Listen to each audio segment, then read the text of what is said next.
Welcome to this flight of the Retail Pilot. I'm your host, Ken Pilot, former CEO and current brand advisor, retail tech investor, and board member.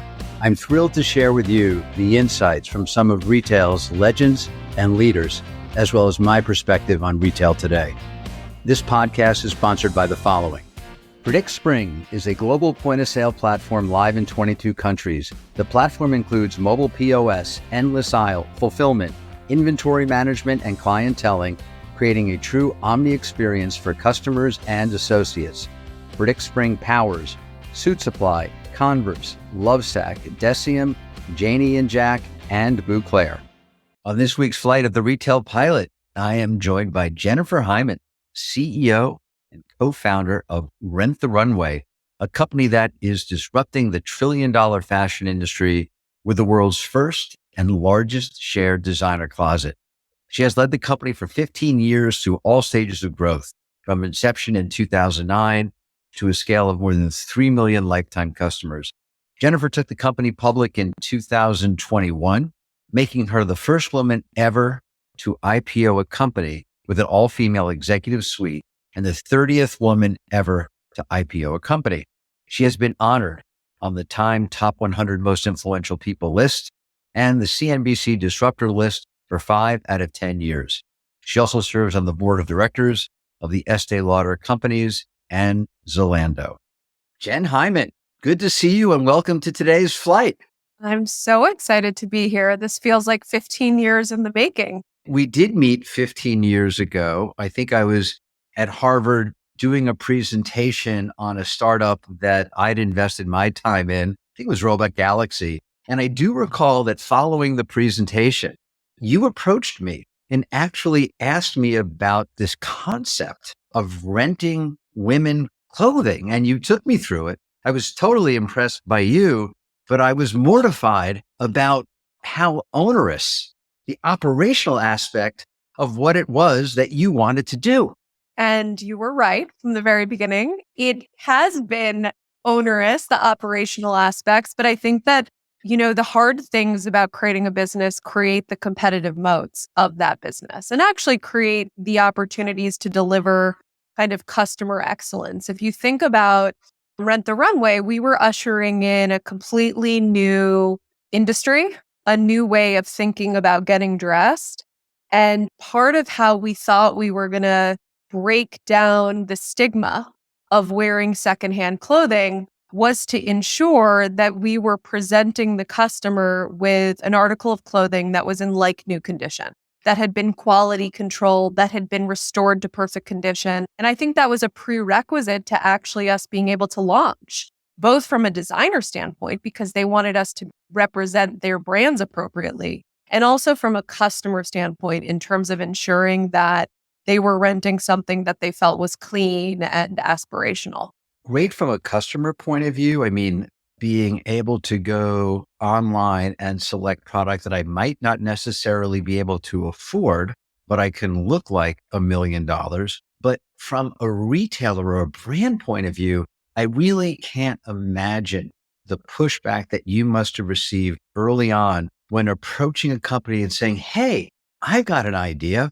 I'm going to borrow or use some of your clothing so customers can rent it and then return it to me, and we'll have a revenue share. What do you think? I think you approached Diane von Furstenberg very early on, and maybe was she the first person, the first brand that you ran this by?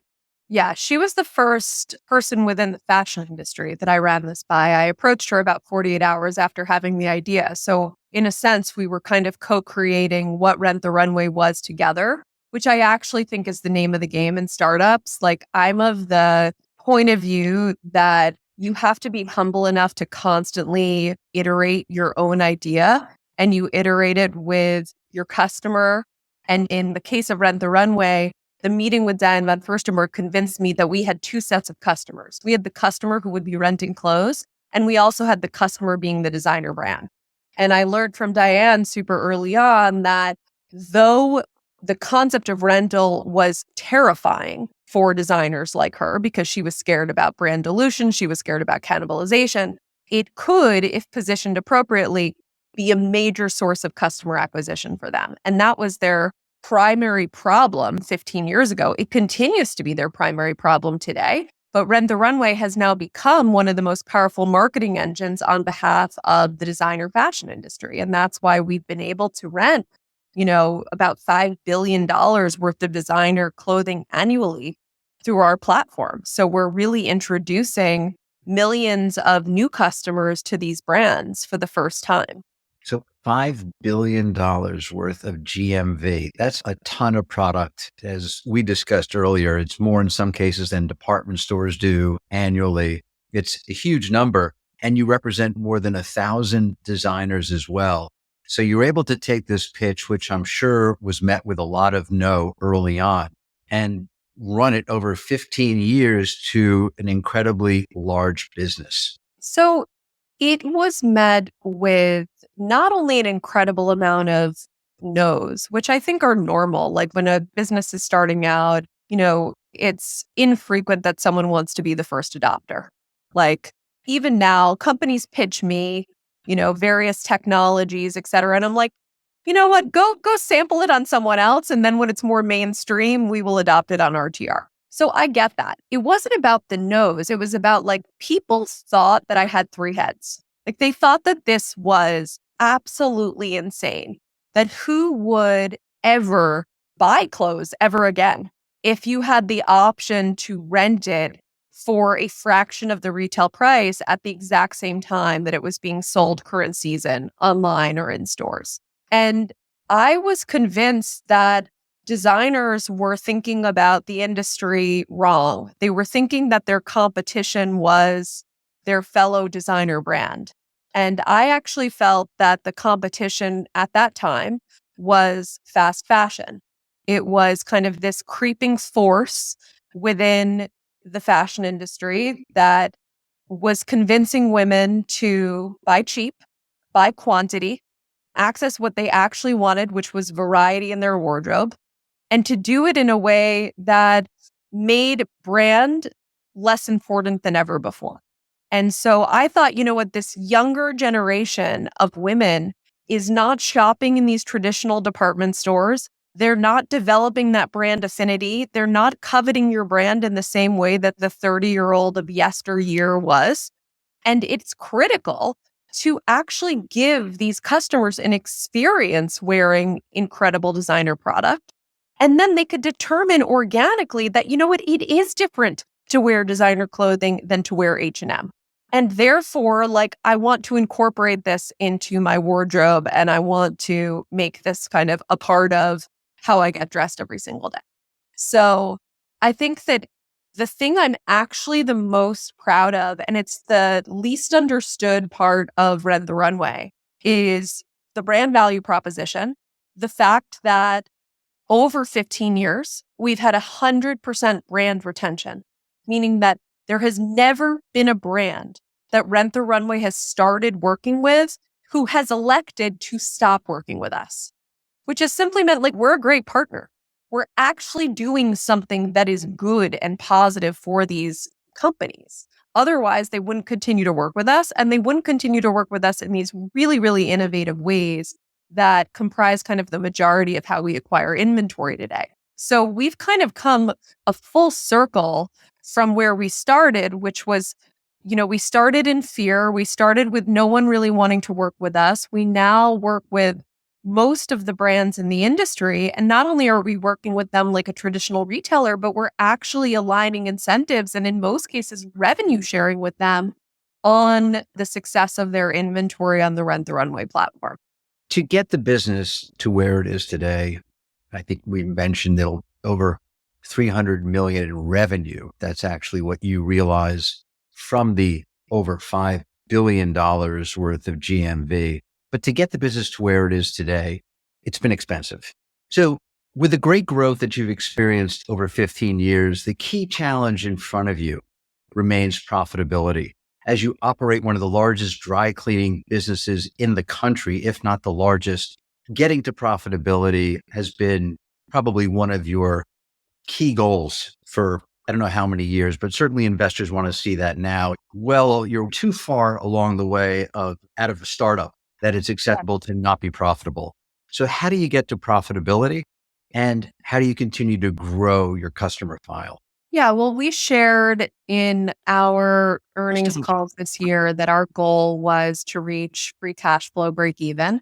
And fundamentally, we have spent the last few years at significantly changing our margin structure. So we've more than doubled our margins over the last few years. And we've done that by nature of operational excellence. So our fulfillment expenses as a percentage of revenue are close to 28%, which is actually like for a company that ships things both ways, it is extremely operationally efficient to have kind of gotten our fulfillment expenses there. And that speaks to the power of the technology and the automation that really power our kind of reverse logistics, competency. We've spent a lot of time at becoming a capital light model. So today, the majority of the inventory that we acquire on our platform is inventory that we select from our hundreds of brand partners, but we don't pay for that inventory up front.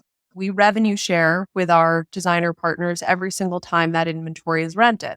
What that means is that if the inventory doesn't work, we don't pay for it, and we kind of levy no financial risk and no fashion risk associated with it. And when it does work, it aligns the incentives between us and the brands to replenish that inventory quickly and make as much money from it as possible. And the third thing we've done is we've restructured the company and reduced our SG&A to levels that are more appropriate for the size of our revenue. So we were part of a generation of startups that launched out of Silicon Valley in 2009 with an enormous amount of growth capital and kind of momentum around this kind of concept of grow, grow, grow, and don't worry about your expenses.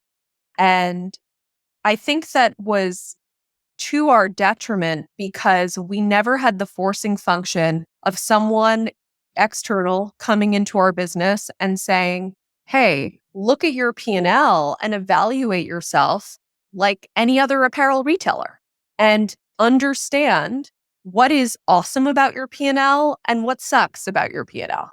And that's actually what the public markets have enabled me to do.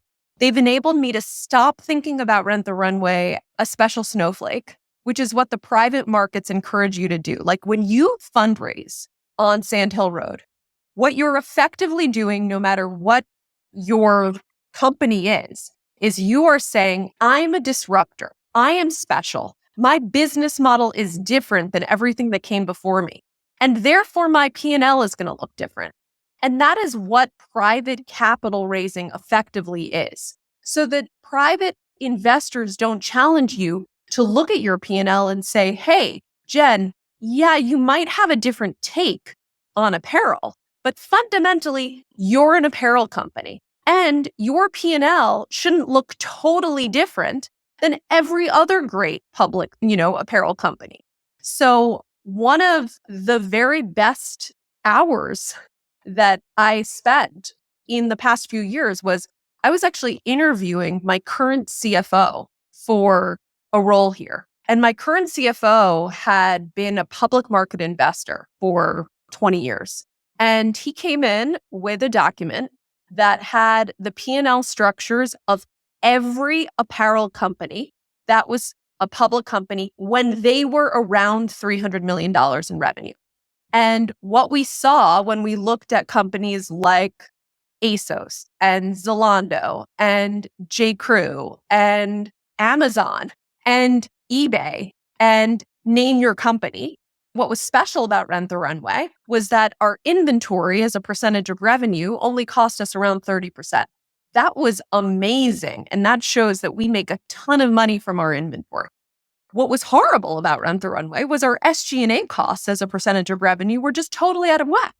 We had too many people that were here for the size of the business because we were always over investing in whatever the concept was going to be that we were building out for 4 or 5 years from now. So the simple answer of how we've got into profitability is we've taken advantage of the things that are strategic to our business, which is our inventory model, move the business capital light, which is our operational excellence, reducing kind of our expenses there. And we have become much more streamlined in the talent composition of the company and ensured that every single person that we have at this company is focusing on growth. And so we feel very, very confident in our trajectory. And we actually think that because we had been so unprofitable for so long, that it's led investors to not fully understand how great our unit economics actually are and how cash generative this business can become as it continues to grow. So we're really excited to kind of cross the first hurdle of break even and then continue to generate cash and show people like, hey, you thought that this business model sucks because, yeah, we were losing a lot of money, but we were losing a lot of money not because of the unit economics, not because of the margins. We were losing a lot of money because we just had come out of a world of private capital where we just had too much SG&A. I wonder, can't help but think how difficult for you going through COVID must have been. I mean, here's a business focused on helping women look great, going out and celebrating fun events, parties, one-time moments in life. And yet that ended. It got completely shut down. And as we talked about earlier, I guess the only people you could talk to feel a little bit better might be someone who's performing on Broadway or in concert. But you were pretty much out of business. How did that period help you think about, focus on cost cutting and running a leaner, smarter business? Is there a silver lining coming out of what had to have been the most challenging point of your career? I think the silver lining coming out of COVID was the resilience that I have as a leader. There is nothing that would have been more difficult for Rent the Runway, which, as you mentioned, is a business that's primarily about women getting dressed for work and for special events, and 100% women getting dressed for things that occur outside of their home. There was nothing more difficult than that period of time, which when we started COVID, we thought was going to be potentially a 3 or 4 month blip. And actually, it completely changed patterns of work and patterns of behavior for many years. And it was really only over the last few months that those patterns of behavior began to kind of assume a new normal. But what it did is, in those moments that are the most difficult in our lives, and you put one foot in front of the other and you realize, like, I will continue to lead this organization and inspire this organization to get through this. Like, if I could go through that, I could deal with anything. And it gave me kind of this tough skin to understand that, like, to understand myself more and my own motivations, where COVID destroyed a lot of the value on paper that Rent the Runway had for many years. And I think for a lot of founders, they associate entrepreneurship, or a piece of what encourages them to build is some dream of some pot of gold at the end of the rainbow. And when it was very clear that, like, that pot of gold was either not there or going to be much harder to attain, you start to ask yourself, like, why am I doing this? And for me, the answer was so easy. It was that I am doing this because of the mission that I have had from the very, very beginning, which is to empower women to feel amazing about themselves every single day. I'm doing this because I believe that Rent the Runway has ushered in an entirely new part of the fashion industry, and that I actually love it. I love, even during COVID, I loved waking up every single day and working with a team of people that I believe in, on a mission that I believe in. And that fundamentally, like, that's privilege. That's the most fun part of life, that I get to spend my time actually building something that I think has real meaning and that I love. And so it kind of clarified for me that my priorities actually were the right priorities. And it gave me this resilience to understand, like, I am much tougher than I thought I was. Well, again, as I said earlier, can't even think of what it was like to go through that period. One, as a retailer, but let alone with the brand Rent the Runway. And you made it through, and you took yourself public not too far after. Tell me about what it was like to ring the bell. It was one of the best days of my life. I went up to ring the bell with 7 women who had really made the biggest impact in building this company. I was holding hands with my two daughters, who were 4 and 2 at the time. We were the first company in history to have a female leadership team to take a company public. And I was at NASDAQ. I had invited our entire 50-person founding team to the bell ringing. I had invited our current leadership team, and I had invited my family and all of my best friends who kind of came in from all over the world.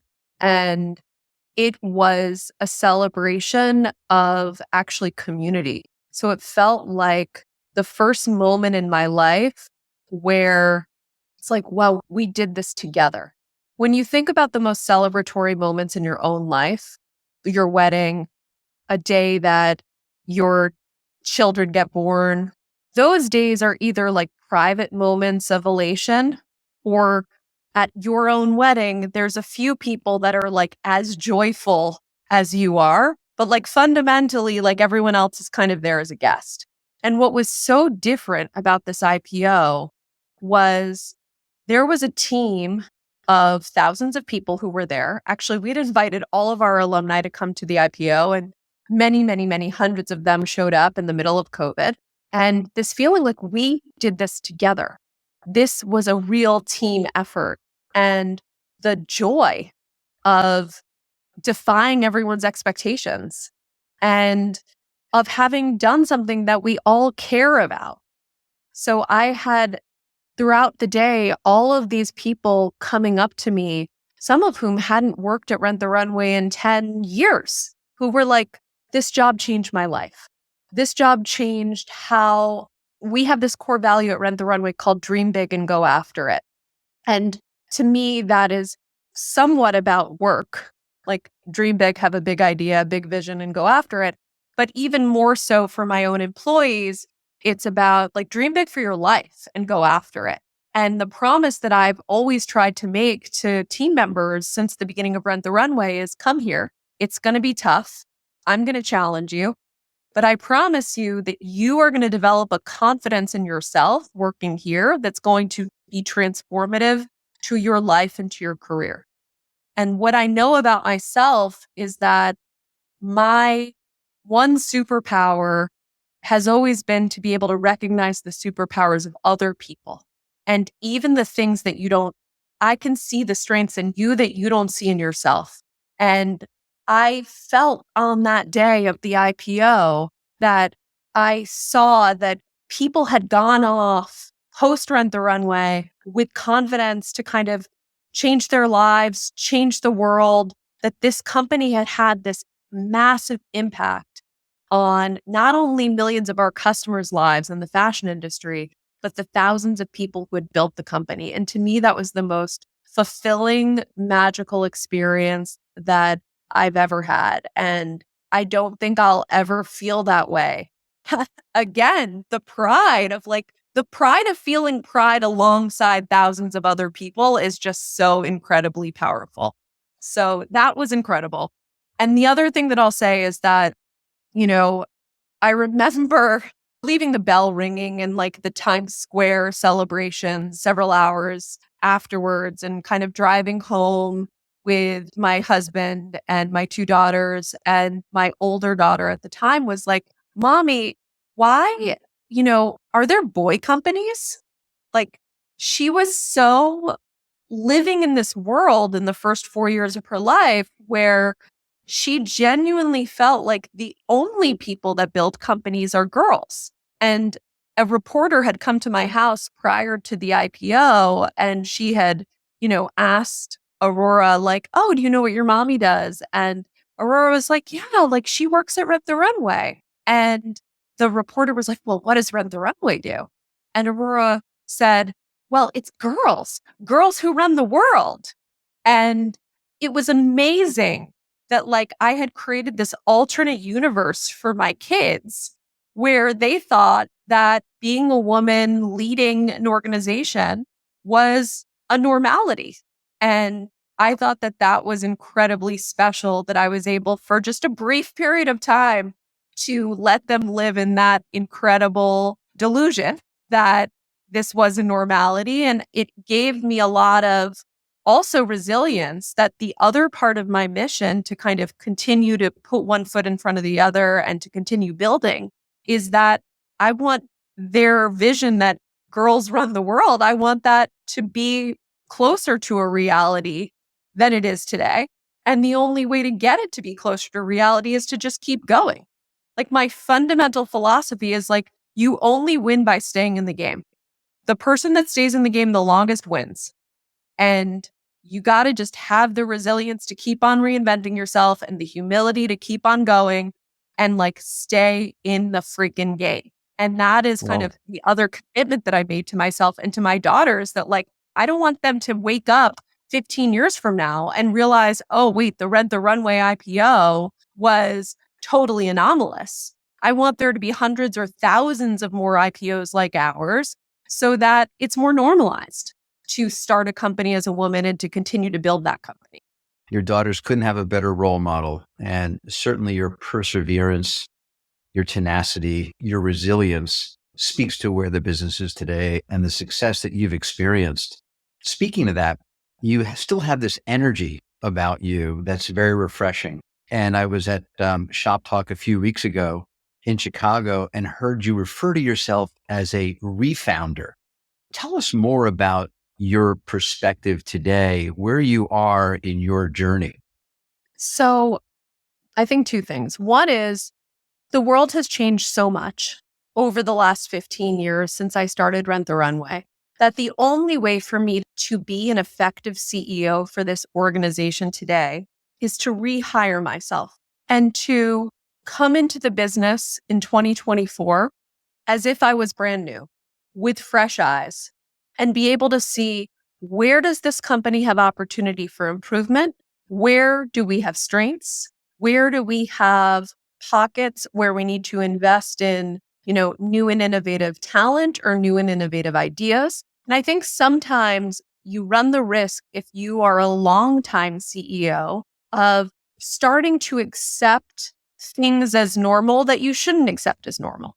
And so I think in order for us to continue to win and continue to succeed, I had to rehire myself and almost refound the company. Especially, it was critical to do that this year, not only because of this fact that I felt everything around us had fundamentally changed.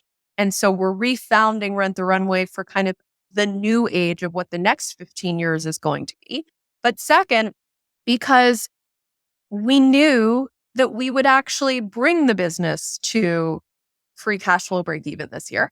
And therefore, the only thing that was going to be important over the next 5 to 10 years was achieving tremendous growth and scale. So we had to shift our business from what we've been over the last few years, which was really about a focus on profitability, a focus on cost cutting, a focus on margins. And there's a certain type of talent that thrives in that kind of environment that enabled us to get to a place where we were going to break even. It's a totally different talent set for the most part that can now focus on, okay, how do we go from a $300 million business revenue-wise to $1 billion, to $5 billion? And so it's different cultural rituals. It's a different mindset. It's a different way of setting up and organizing the organization than how you would have done it and how I did do it, for the 3 years prior when we were focused on getting to break even. So we needed to, for the own health of our business financially, like actually reorganize from the top down of how we were going to now focus solely on growth. The second part, which I think is applicable to everyone, no matter what your role is, no matter if you are a founder or you're just an employee of a company, every few years, you should be asking yourself, do I still want to work here? It is very important for you to have that conversation with yourself. And fundamentally, I believe that there are only two reasons why someone leaves a job. The first is you don't believe in him, and that's almost impossible to get over. If you don't believe in where your company is going, in the vision that you have, in the opportunity that you have, like you should leave. The second reason why people leave jobs is they're tired. And fortunately, being a CEO, I have the opportunity to recognize when I'm tired and to adjust things in my day-to-day or in the culture of the company to re-energize me again. And so in refounding the business, because the last few years of getting through COVID, of bringing the business to profitability, of doing restructurings within the business, honestly, like they were not fun for me. They were very difficult and very emotionally draining and challenging.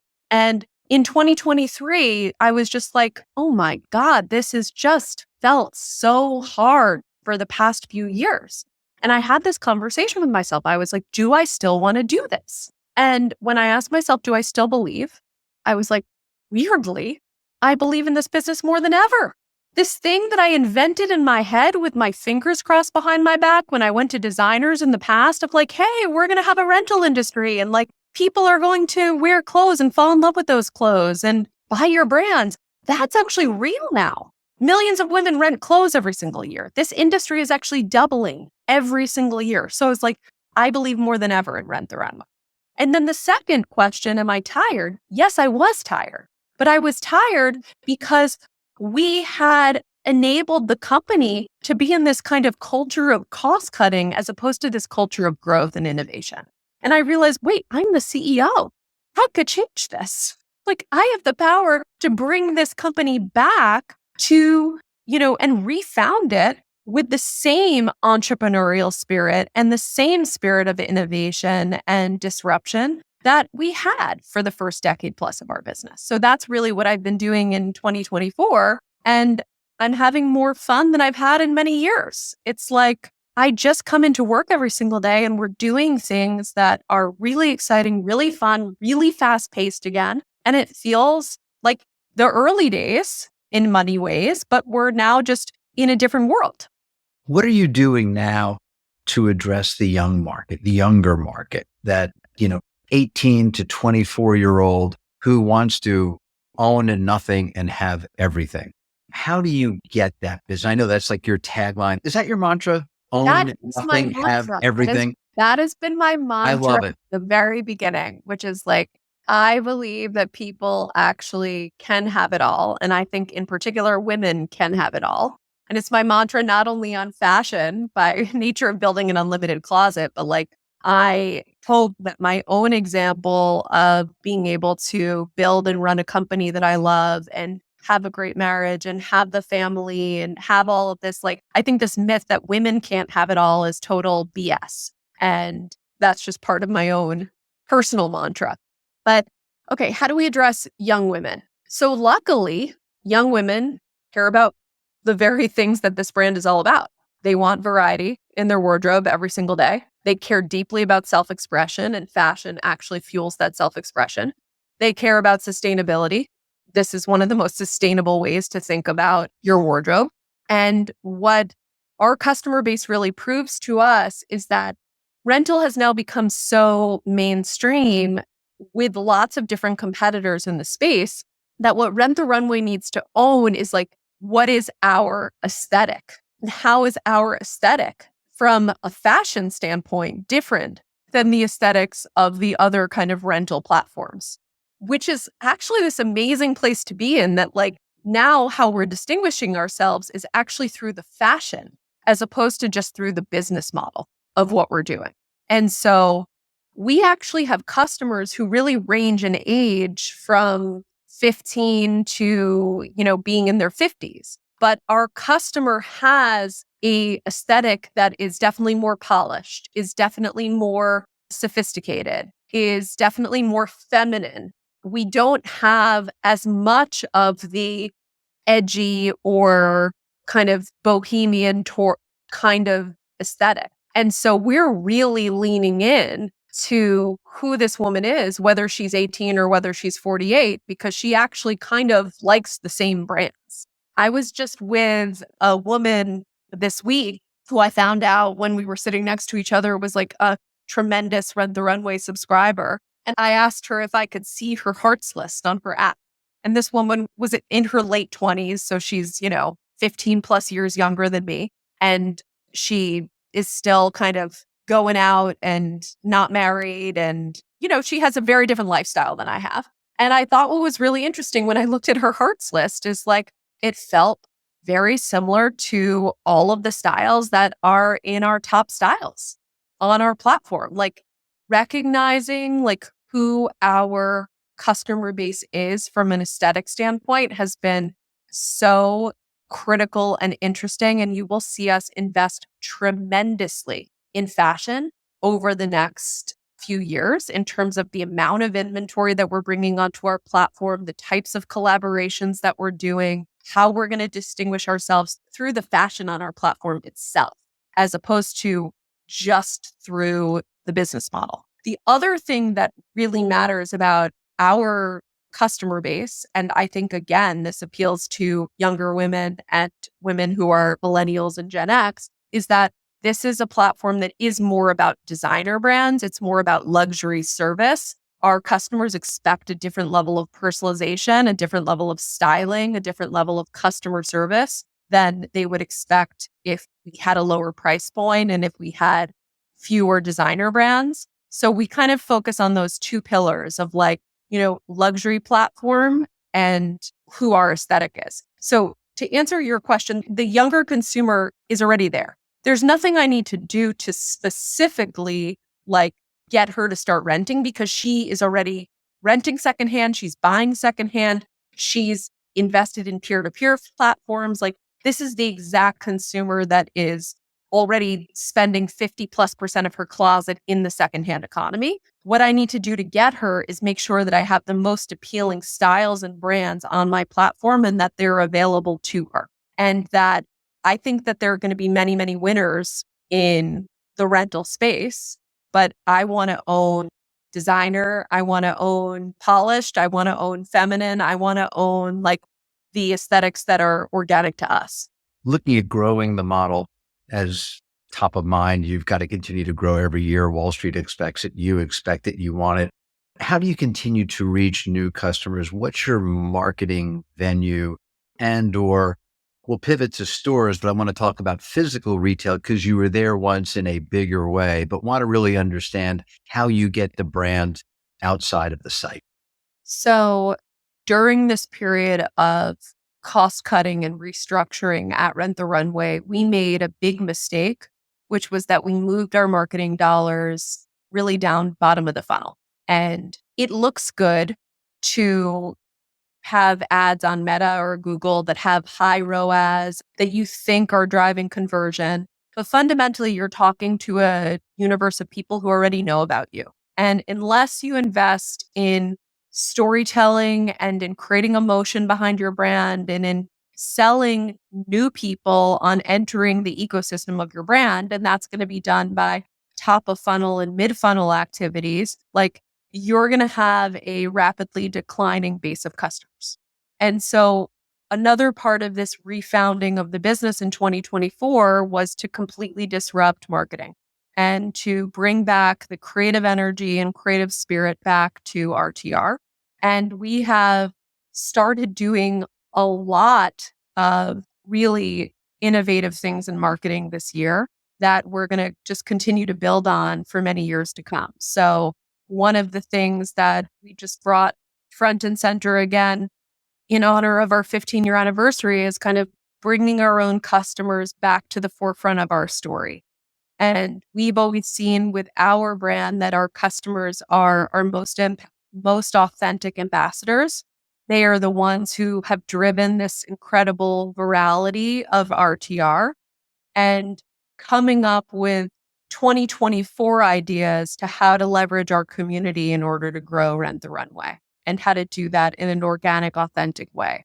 We've started to, tap into stylists and styling. And we have a styling service that we now offer as a benefit to all of our subscribers where they could text back and forth with a real human who can help them put together their looks and figure out what they want to rent this month. And what we have found is that she wants, yes, the styling advice from us, but she also wants to save time. And so again, like we're investing in marketing that is about reinforcing this kind of luxury proposition that we have, which is like we're also going to put the outfits together for you so that we're saving you time. And we're aligning with women who resonate with our community, who have actually a point of view on fashion and who are taking our, millions of units and creating their own, edits and creating their assortments. So we've launched something called Icons, where we feature a different, interesting woman every single month who gives her take on the collection. So we did one last month with Alison Bornstein, the stylist, and it was amazing. Like, she put together her edit of a few hundred of our styles, and we saw that the hearts on those styles went up exponentially. People wanted to rent them, like that we were really providing a point of view on how to actually put the looks together. And we've also started to go deep into in real life again, like lots of different events, lots of community events, going back on the road in terms of a college tour. Like,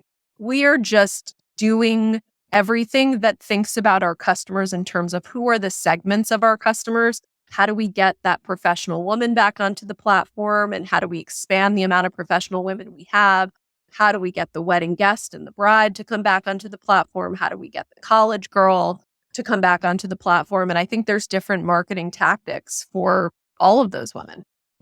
For a while, you dabbled with physical retail. You had a few locations. You also partnered with Saks Off Fifth and I believe Nordstrom Rack. Where is physical retail on your roadmap? Does it exist?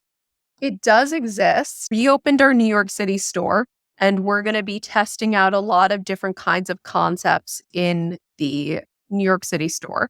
I have a really, really big idea as it relates to physical retail and just physical locations for Rent the Runway that I hope to launch at some point in 2025 or 2026. But we are becoming very streamlined and edited in how we actually organize the company so that we could put many resources on very few priorities and actually do an incredible job at transforming the business towards growth. So that's why I said, I don't know if this is going to happen in 2025 or 2026, but very big concept for how physical locations will be a fueling function of a subscription to fashion. Yeah, I was trying to think earlier, like if I were in your shoes, who would be the perfect partner who I wouldn't be a threat to, that I could bring this great traffic and this energy to? It's almost like it's a floor of a department store, but then why would a department store necessarily want to have someone that could rent what they're trying to sell? This is where the department stores are completely like off base. When someone rents from Rent the Runway, like, yes, they're renting ALC and Veronica Beard and Ulla Johnson and many of the same brands that are kind of the bread and butter brands of those department stores. However, what they rent from us is very different than what they are buying from. Let's take Veronica Beard. Veronica Beard is one of the top brands at Saks. But at Saks, what is Veronica Beard selling? She's selling a lot of her navy blazers, a lot of her black blazers. That's not what's working on Rent the Runway with Veronica Beard. Like, if you're going to rent from us with Veronica Beard, you're renting color, you're renting print, you're renting the very things that are potentially not as rational for you to own because you feel like if you wear this thing more than 2 or 3 times, like it's just, you've already been seen in it. So it's about taking the most editorial pieces from a designer's collection and the most fashion forward pieces. And those are the things that we rent on our platform. Why is that great for brands? Because we're actually taking the stuff that has the most marketing appeal. But to that end, and I hear you, and I look at how, whether it's Saks or Neiman's or some of these better department stores just continue to struggle. Where is this conversation? You must have had this conversation, whether it's with, Mark Metrick or Pete Nordstrom about, hey, is there room for us to coexist? I'm bringing a customer into the store. Let me tell you where I really want to be. Tell me, make it happen. Let's make it happen. Where I really want to be is at a Sephora or at an Ulta. There it is. Those are the 2 retailers that I think are doing the best job in the US in terms of multi-branded retail. That is where they have built a business model of momentum and enthusiasm, and that is very similar to Rent the Runway. What is Sephora's business model? It's the business model of discovery. They have been genius to bring in all of these different indie beauty brands into Sephora, build them up, constantly have newness in what brands are in their ecosystem. They're attracting people to come into their stores over and over and over again because it isn't the same stale assortment that you see.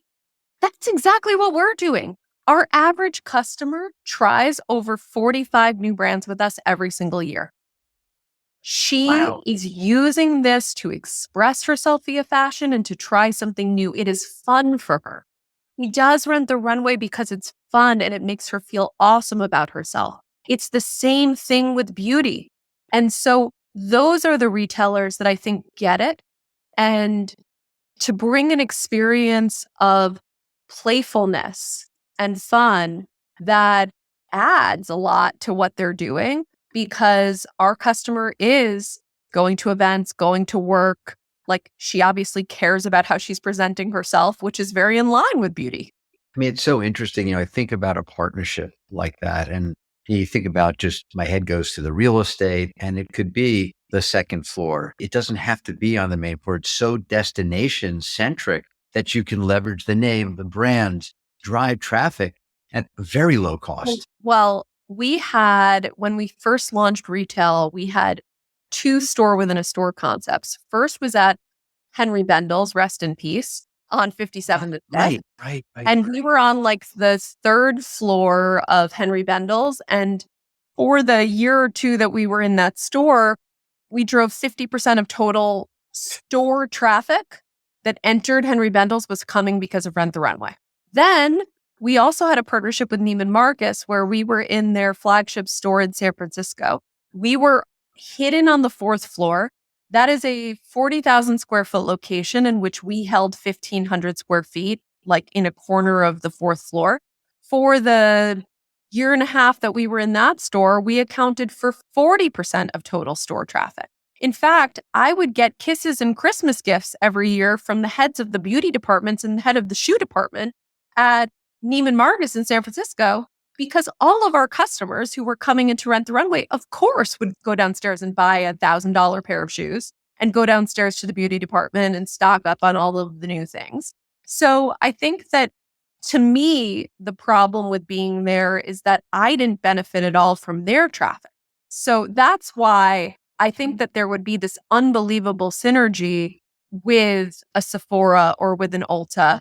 I think one of the most interesting things actually going on in fashion is the very company that kind of inspired me to start this, which is Zara, 15 years ago, because I thought that they were the most genius company in the world because they had been the ones to discover what women actually want, which is variety and self-expression in their wardrobe.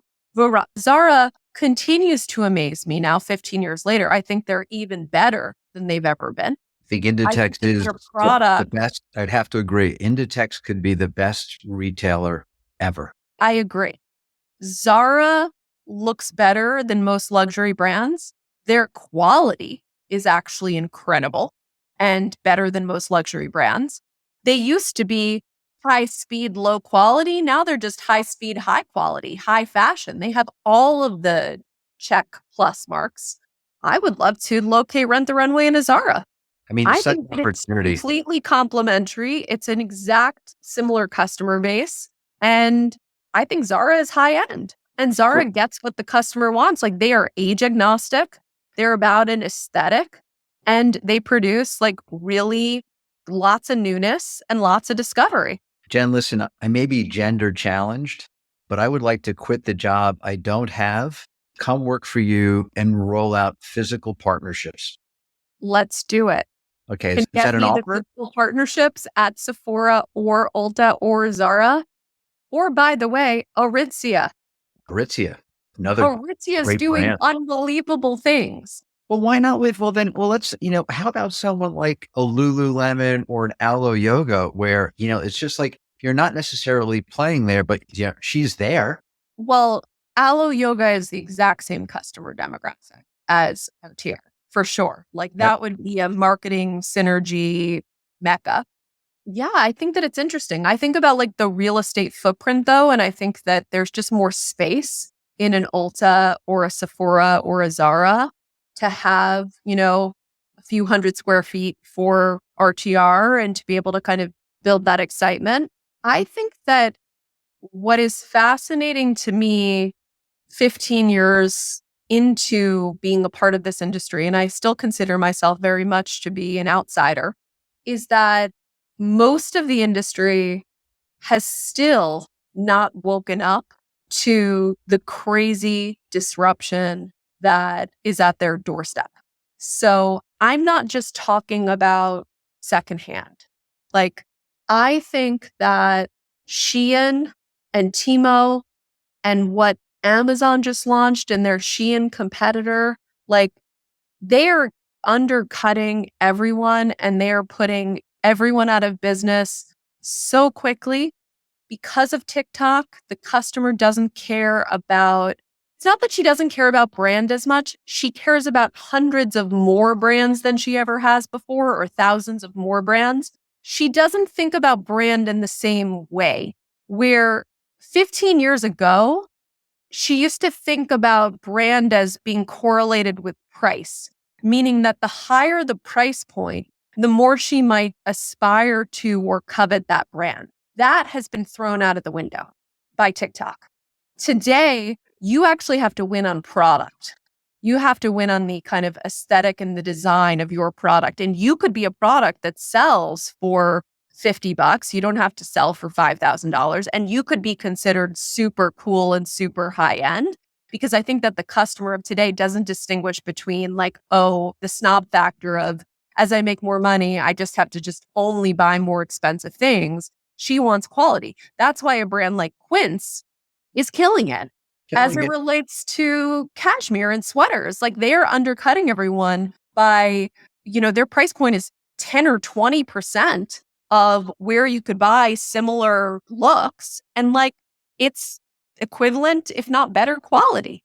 So we are totally asleep at the wheel in this industry as it relates to Shein, as it relates to Timo, as it relates to Amazon, who is eating everyone's lunch. The luxury brands are diluted by their own success over the last few years in just raising pricing, and in China. So how did we make so much money in a Chanel or an LVMH or a Kering, like, over the last 5 years? It's because of the strength of the business in China, where that consumer is now struggling and that market is struggling. We don't know when it's going to come back. And it's also because, like, the price point has fundamentally doubled. I mean, the price point of a Chanel bag has doubled over the past 10 years. I just don't think that the customer base is there anymore. The customer's like, this is insane. I don't want to spend $8,000 on a handbag anymore. And so it's just that strategy is not going to work. If there's no innovation in your product strategy, like, you're not actually going to be able to grow. I think the desire for luxury continues to grow, but you're 100% right. Pricing has just gotten to a point of outrageousness. Pricing, I mean, we had Oliver Chen on about a week ago talking a little bit about what's happening in the luxury market and how pricing has just gone through the roof.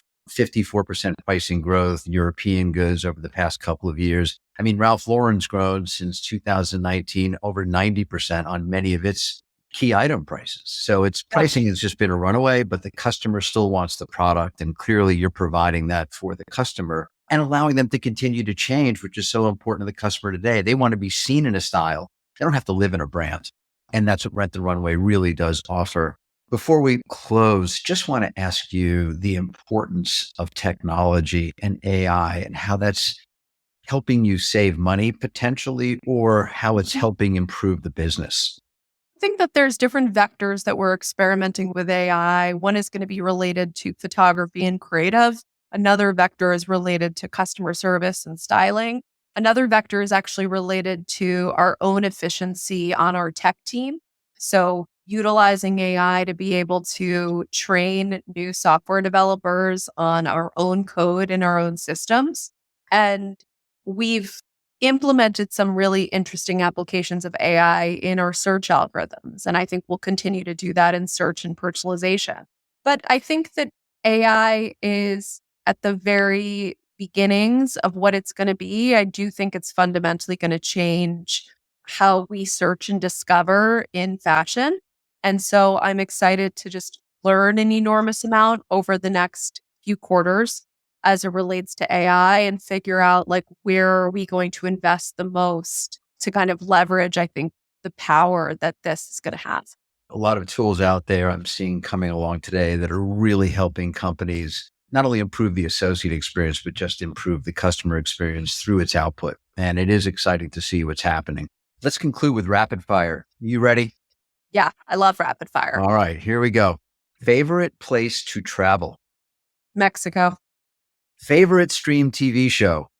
My favorite recently is the Martha documentary. I cannot believe how little she went to prison for, and I cannot believe it was Jim Comey that put her there. What percent of your fashion, your personal fashion, is represented by Rent the Runway? 80%. I'm going to bring my wife in a couple of minutes. I'd like you to talk to her about that. We need to get her on board here because we still do wear it once and never wear it again, but we own it. That's a problem. Person you'd like to meet most? Well, I've learned don't meet your heroes because they often disappoint you. But the person I think would be incredible to hang out with is Adam Sandler. I'm convinced in another life, like we would have gotten married and, I love Adam. Big Adam Sandler fan. He's fantastic. He just seems like a great person. I've no arguments. What brand isn't currently available at Rent the Runway that you are most eager to include? Well, I'll tell you from the customer perspective of RTR, I would say that our customer most wants Kate and likely the Row. Kind of knew that was coming. Finally, if you weren't running Rent the Runway, what would you be doing? Well, what I would want to be doing is being a pop star, but I think I would fail at that. So I've learned that I really love the fashion industry. I really love the beauty industry because of the way it makes women feel. So I'd probably continue to be involved in some way in one of these industries. And with that, we'll land this flight of the Retail Pilot. Jen Hyman, it's been amazing to have you today and just hearing about your story, your passion, your resilience, your tenacity, and the future of Rent the Runway. Thank you for joining us. Thank you. It's going to be a really, really fun next few years for Rent the Runway, so stay tuned. Thanks for tuning in to this week's flight of the Retail Pilot. And please give us a review on your favorite podcast platform.